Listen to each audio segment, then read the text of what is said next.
আসসালামু আলাইকুম প্রিয় বন্ধুরা, শুরুতে ভিডিওটি শেয়ার করে দেবেন, শুনলে আপনাদের ভালো লাগবে। 19 জুন খাগড়াছড়ি পার্বত্য জেলার মানিকছড়ি হাই স্কুল মাঠে অনুষ্ঠিত বিশাল ইসলামী মাহফিল উপস্থিত থাকার সৌভাগ্য হয়েছে আমাদের। এই মাহফিলের প্রিয় বক্তা খালেদ সাইফুল আইবি সহ রেজাল করিম আবরা সদ্দেশ বরেণ্য আলেমগণ গুরুত্বপূর্ণ আলোচনা করেন। আসলে একটি ইসলামী মাহফিলে যাওয়া শুধু ওয়াজ শোনা নয়, বরং এটি অন্যরকম প্রশান্তি ও আনন্দের অনুভূতি।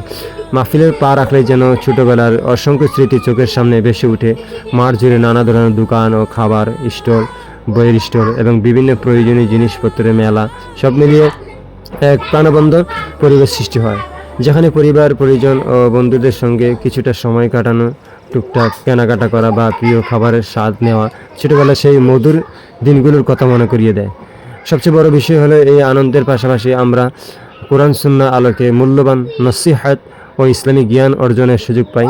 তাই ইসলামী মাহফিল আমাদের জন্য যেমন বিনোদনের নয়, তেমনি আত্মশুদ্ধি, ইমানকে দৃঢ় করা এবং আল্লাহর পথে চলার অনুপ্রেরণা লাভেরও একটি গুরুত্বপূর্ণ মাধ্যম। কিন্তু আসলে প্রিয় দর্শক, আল্লাহ তাআলা আমাদেরকে এই সবাইকে এমন দিনই মাহফিলে নিয়মিত উপস্থিত থাকার এবং শোনা কথাগুলির উপর আমল করার তৌফিক দান করুন। আমিন ইয়া রাব্বাল আলামিন।